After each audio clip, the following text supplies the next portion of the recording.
Changli is finally out, at least in the North America server. If you were somewhere else in the world, which apparently is a lot of you, then she has been out for a little longer. Now, while she was out in China, a lot of people discovered some really interesting thing that a lot of you might not be expecting. So in this video, I'll be giving you the most updated way to play Changli, who is actually going to be my new wife that I decided to marry because she's just so hot, especially with that tech wear look. But anyway, I'll be telling you how to play my wife Changli optimally, including how to play her, how to build her, and how to use her. With that being said, as always, subscribe to the channel if you're not subscribed because a lot of you apparently are not subscribed. And also, I stream regularly on Tuesday, Thursday on Twitch for live gameplay.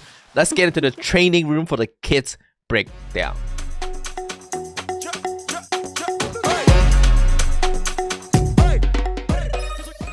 Changli is an extremely difficult character to properly execute, so it's really recommended that you properly understand her entire kit as well as the different playstyle that she provides. Changli for the most part is a fusion main DPS, but to some extent she's a fusion sub DPS, providing you with a really good outro that empower your next character's fusion damage as well as their ult damage.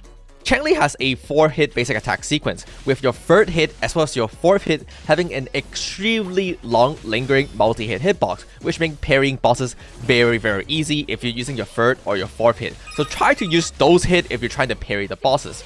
Hitting your final 4th hit will allow you to enter True Sight, which is Changli's main forte circuit mechanics. Changli's forte passive is True Sight, performing certain attacks such as the last hit of your basic attack, whether that be on the ground or in the air, or hitting your skills, or doing an intros will allow you to enter True Sight form. When you're in True Sight form, your next attack will be a special True Sight attack.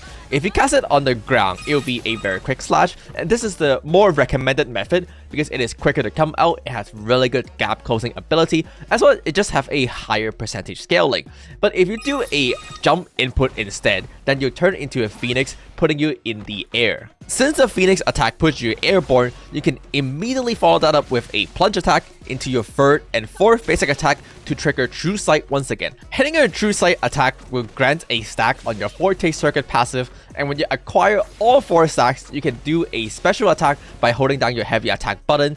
Do know that this attack have a long animation. This will be a very good opportunity for you to do a swap cancel to avoid taking damage. When you successfully do a dodge counter, your next attack is actually going to start from your 3rd basic attack sequence, which again have really long multi-hit for parrying, but also it will allow you to get quicker to your 4th final attack to get True Sight once again. So as it turned out, Changli is actually a very good bosser. Between dodging and parrying, she's able to do both of these very reliably in high speed rapid succession while dishing out very good damage. Moving on to her skills. Her skill has a pretty good gap closing ability, but more importantly is that it will put you airborne for the second part of the skill.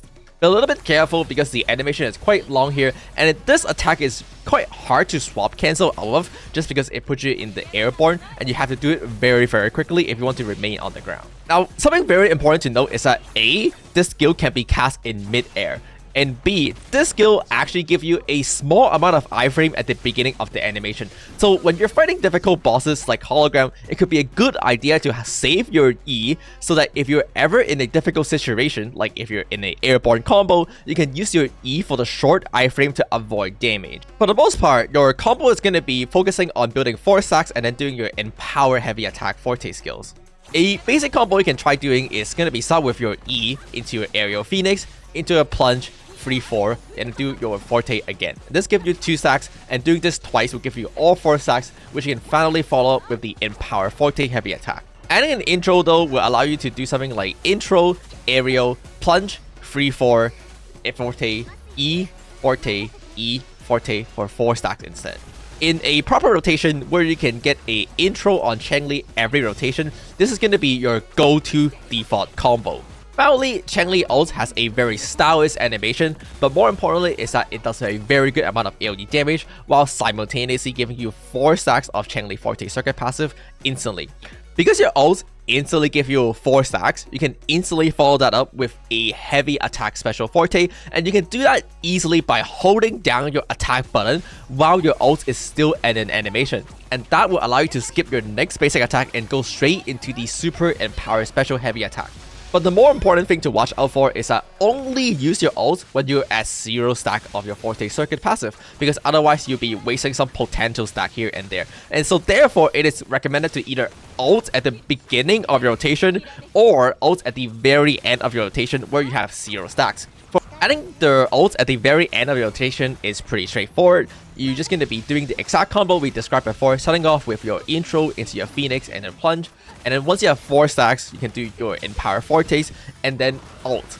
However, be really careful of not cancelling your Empower Forte animation with your ult. Make sure that it hits first before your ult, because otherwise you will lose the damage on your first Empower Forte attack. Alternatively, you can ult at the very beginning of the rotation by doing a intro, and while you're in your intro animation, immediately press ult and hold down your attack button to follow it with the Empower Special Forte attack. You have to do this to avoid doing any basic attack, because you don't want to consume the true sight status given by doing your intro skills. And once you have finished your first Empower Heavy Attack Forte attack, you can then use a basic attack to finally consume that true sight into a very quick slash, getting your first stacks. And then from here on, just do the same basic combo as before. Moving on to the build for Changli, which is actually going to be one of the more important sections. Starting off with your weapon, of course we got her signature weapon, which is going to be the best weapon for her. However, the standard 5-star sword weapon, Emerald of Genesis, is for the most part just as good. It is about a 10% to 15% damage difference as far as I know it, and it's recommended that you don't pull for the signature weapon unless you really like Changli, just because the value is not really that big in comparison to the Emerald of Genesis that you can get for free in the Union level 45 box, which presumably if you're subscribed to the channel, most of you probably have picked that weapon. The biggest thing about Emerald of Genesis is that it gives you energy recharge as its passive, which if you want to ult every rotation on Changli, you're gonna need a good amount of it. So for that reason, Emerald of Genesis is actually a very good weapon. If you play for the long term and you can somehow rank 5 this weapon to get enough energy recharge, this weapon is actually going to have the potential to be compatible to Changli's signature weapon. And for that reason, unless you either have a spare money or you really like Changli, you can actually skip the signature weapon on Changli. If you don't have a 5-star weapon, you can either use the 4-star weapon Lunar Cutter or the 4-star weapon Commander of Conviction. Either one of these is fine.